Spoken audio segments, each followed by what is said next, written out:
All yours. All right. Well, good morning.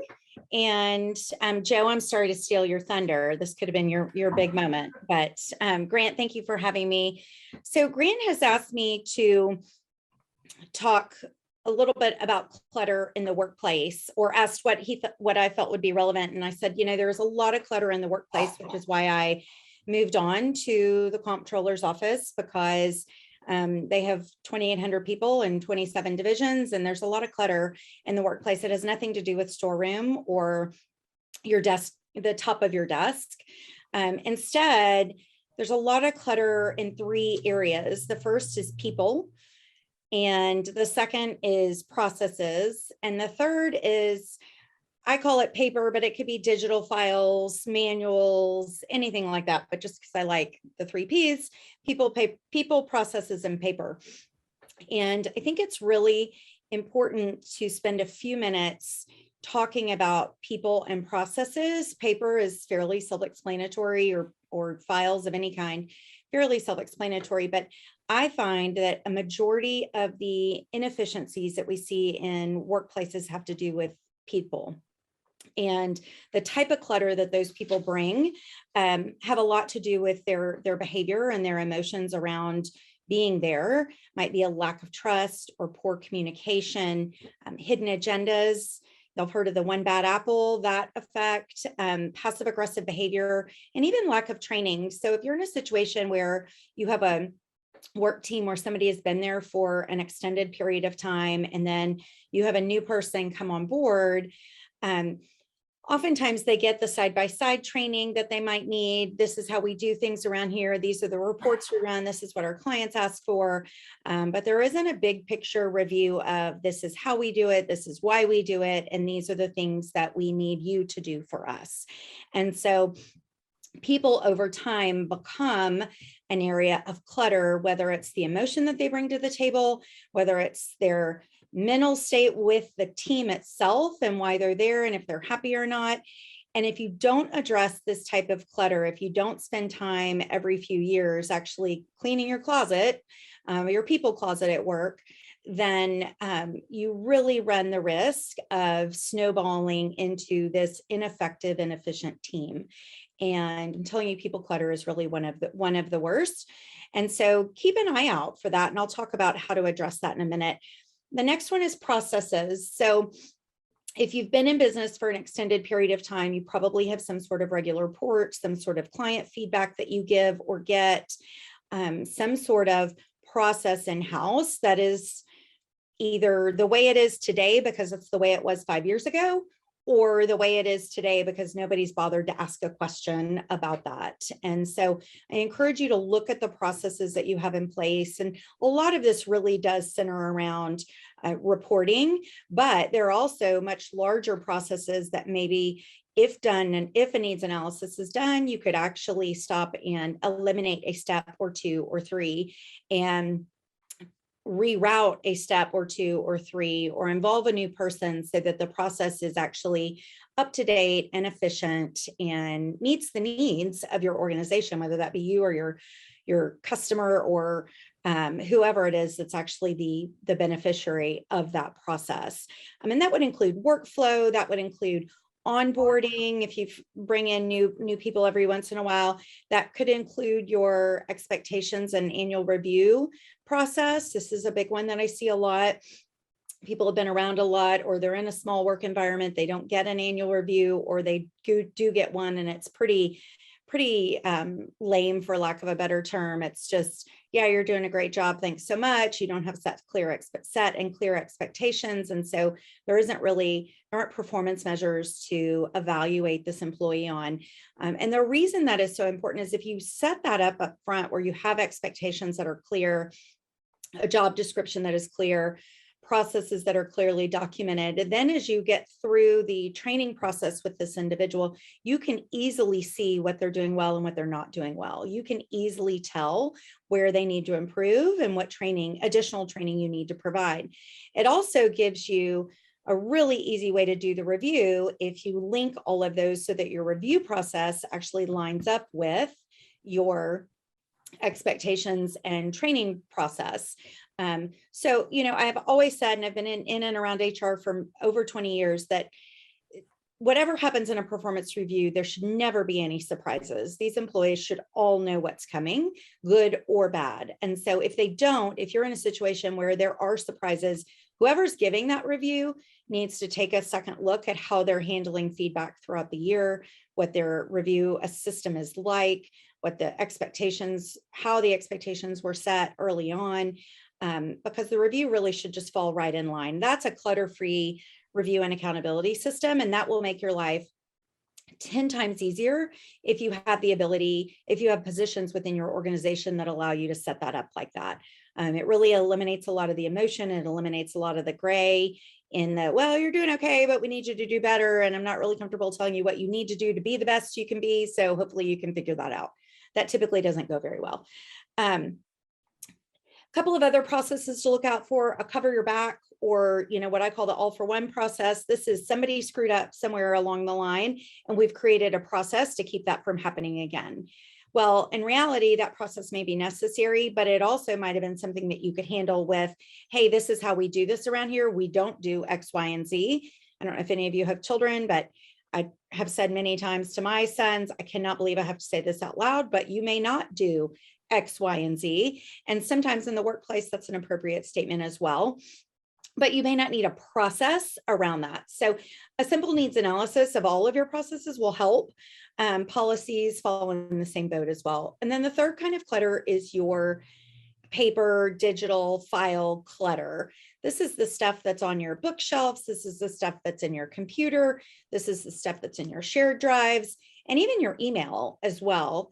And the reason that it's important to stay on top of this, not only so you can find what you need, you all know the value of that, but again, if somebody were to come in and need something and you're not around, or your star employee got hit by a bus yesterday and they're not around, there's a whole bunch of extra stuff in there. Or if it's not stored in any sort of orderly manner, whether it's digital or actual tangible paper manuals, etc., you're going to be lost. And so really is a valuable use of your business's time to spend. You get to pick the hours or the days doing this, but it is a very valuable exercise to spend a half day a month, to spend a half day a quarter, or every 6 months, where you all as an organization clean up your files, whether it's digital, whether it's in person. But we're going to get rid of old manuals. We're going to do all of the things so that we know exactly where our stuff is stored. And let me tell you, the best way to get a handle on any of these three types of clutter is, first of all, to identify it. Chances are, if you're walking through your space, you'll see some of it. If you're sitting in a meeting, you'll feel some of it with the energy that you're getting back from other people, or the team dynamics that you've got going on. So the first thing to do is identify it. So let's use your let's use your digital files as an example. So I know that our G drive, whatever our shared drive is a hot mess, and it is just something that, I can't find what I need. So I store all of my stuff over here in this little folder, because I know I need to be able to find it and get to it. And if somebody else needs it, I'll send it to them and maybe they'll store it in the shared drive.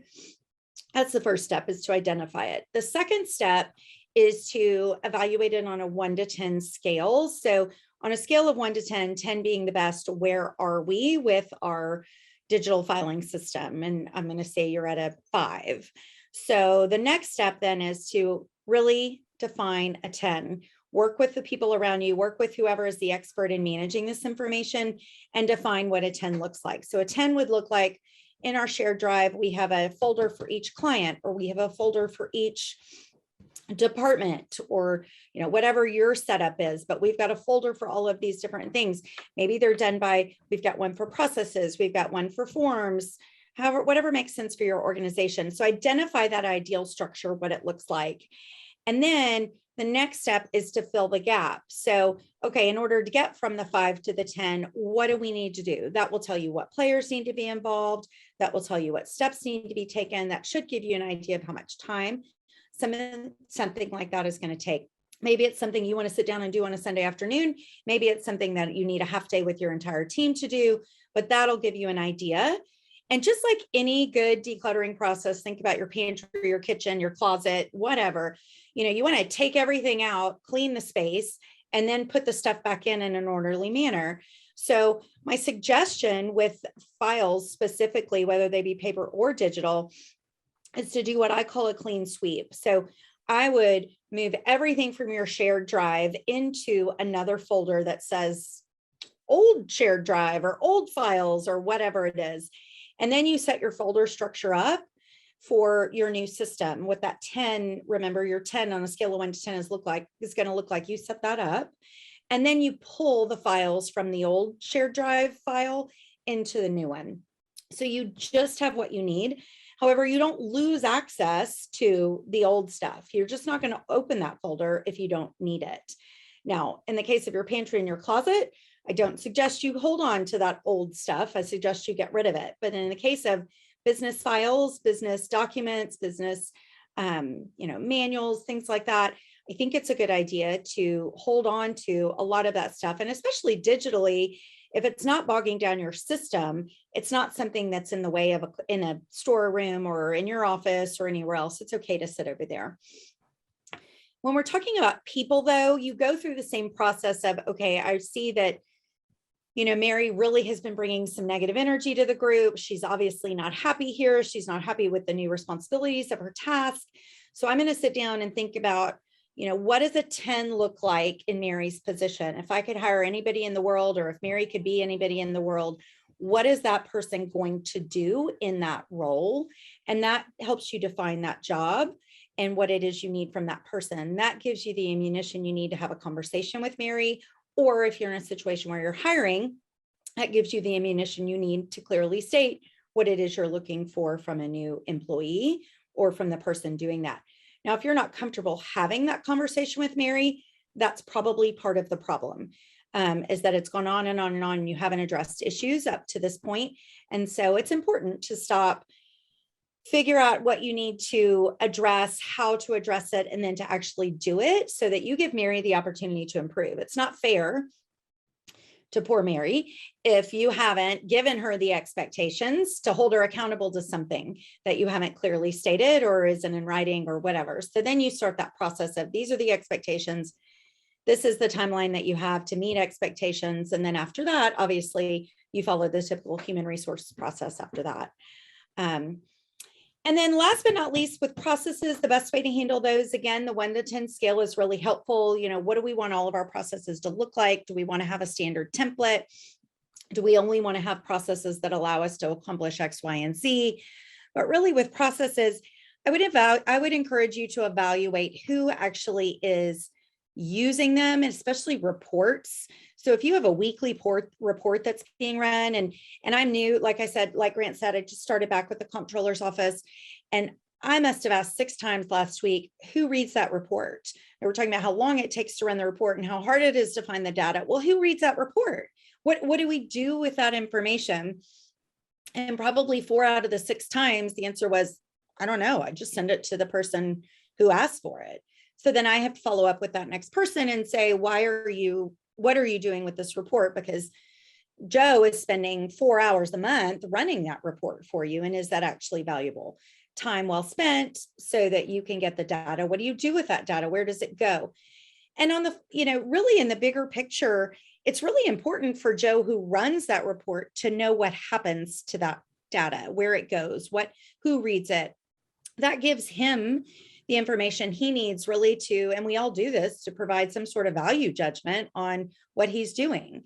If people don't know why they're doing what they're doing, it's not going to help in the long run when they really don't want to do it. There isn't going to be the buy-in there that you need. So processes, really doing a needs analysis in any of these areas, really doing a good assessment of why we do what we do and how we do it and how can we do it better is time well spent. So if you're in an environment where you like to do team building, you like to do some sort of team development, this is a great exercise that isn't quite as touchy-feely as, the typical, if you were a barn animal, what would you be? And why would you be that? It really gives you or even the Myers-Briggs or something similar to that. It gives you some tangible business product to work with, but it allows people to collaborate and talk about how they can improve. So, pick a process. Hey guys, this month we're going to look at this process. Is it up to date? Is it what we want it to be? And is it still meeting the needs of the customer? More importantly, do we even need to have it anymore? If not, can we sweep it to an old drive and not talk about it any longer? So that's the gist of it in a quick 10 minutes. I'm happy to answer any questions you have. So do you subscribe to the EOS Entrepreneurial Operating System, the Get a Grip Traction? Is that either of those books? Can you hear that, Meredith? No, say that one more time. I'm sorry. Where's the mic? Oh, that's just on. Yeah, sorry, we're not that. That's okay. Hey, Meredith. Hi. So have you heard the books Get a Grip or Traction? Yes. Is that what you're describing as it relates to people? Yes. I mean, so much, and so many of those books and those systems, and I know they even go back to the olden days of performance management, et cetera, but so much of it is, yes, get a hold of what's going on. So many of us are on autopilot. So stop and think about what's going on. Let's really scrub it down to a level of detail where we know why we're doing what we're doing. And focusing on that end product is really critical to that. But you can read all the books in the world, and I'm a big believer in looking at different ways of doing it and hearing it from different directions. So if you find something that you think is really helpful, obviously sharing that with your staff is good. But I have found that from a nuts and bolts standpoint, the 1 to 10 scale people get, and they have an easier time evaluating if I could recreate this system or this team or this process in an ideal fashion. Resources aren't an issue, people in the issue, there are no other issues. What does a 10 look like? That will give you your end product, and then you can involve the people in getting you where you want to be. But yeah, that Get a Grip is great, and it really has to handle with, okay, stop, right? I mean, that's where it's coming from. Like, stop just doing what we're doing, and start focusing on, let's figure out what it is we need to be doing. It was about a year ago. I just had lunch with 3 successful business people, private wealth management, not necessarily oil and gas related, whatever it was, but they totally subscribed to that. And I heard about those books like 3 times over a month. Yes. And then I listened to one in an audio book, but they all, every 6 months, they spend a day with a EOS consultant, like totally buy into what that means to their structure. But what I listened to the book, and what I'm gathering, just to confirm what I remember, make clear in terms of delegating who's doing what, empower your star performers, identify the problems, including people, and just bring it to the surface among the business leaders, and just put everything out in the open. And again, this person's a 3, this is what they need to do to become a 10, make that clear. And anyway, it's just being totally open and honest. Right. Which causes some friction here and there, but it's supposed to, over the course of some months, it gets you there, is what I heard. Yes, and that's exactly right. It does cause a lot of friction, which is why people don't address it. Right. But a couple of things happen when you don't address your people clutter, especially. Your system, your work system creates workarounds, right? So they start to avoid the individual that isn't helpful or doesn't do a good job. And so the other people in your organization pick up that work, or again, create a workaround. And what happens 9 out of 10 times is you lose your good people because they're frustrated that you're not handling the inefficient people. And so as a leader, that should be a real red flag to you. If there's somebody out there that individuals don't want to work with, or working around, or systems are being created to take someone out of the loop, that's a big red flag for you as a leader, that you've got something you need to address. And it absolutely is not comfortable up front. But it will save your business time and money moving forward, which of course impacts your bottom line, which Awesome. We all want. Well, thank you for your work for the state. Good luck. Yeah, thank you. Anyway, don't call me if you have tax questions. Don't call me if you have tax. It's a really cool science, though. It's good to know there's people out there like you. Thank you. Thank you. Any other Anybody questions? Anybody else have a question? I think that's it, Meredith, but thank you very much for the time. It's go Go save the state now. I will, if you have, all my contact information is on my website, which is declutteritall.com. So I'm happy to answer any questions via email, text, or phone at any time. And I can provide it also. She does this for companies and individuals, and this isn't meant to be a commercial, but No, that's why not at I'll all. say it so that, but Meredith's really good, as you can tell. And she's actually come to our house and done, and I still can't find the forks, but that's a whole nother. No, we, What happened out there? exactly. I need her to come. Yeah. I've got like if you want the task of all tasks, come on out to, but that means working with Jay and Mandy and everybody with all their crap that's sitting in my back. So anyway, that might. I'm going to be- stick with your be on kitchen, you. Grant, because that gives me an opportunity to come see Jody. So I'll stay there. All right. Sounds Thank you, good. everybody. Have a great day. Thanks, everyone. Thank you. Bye. Share one observation that I find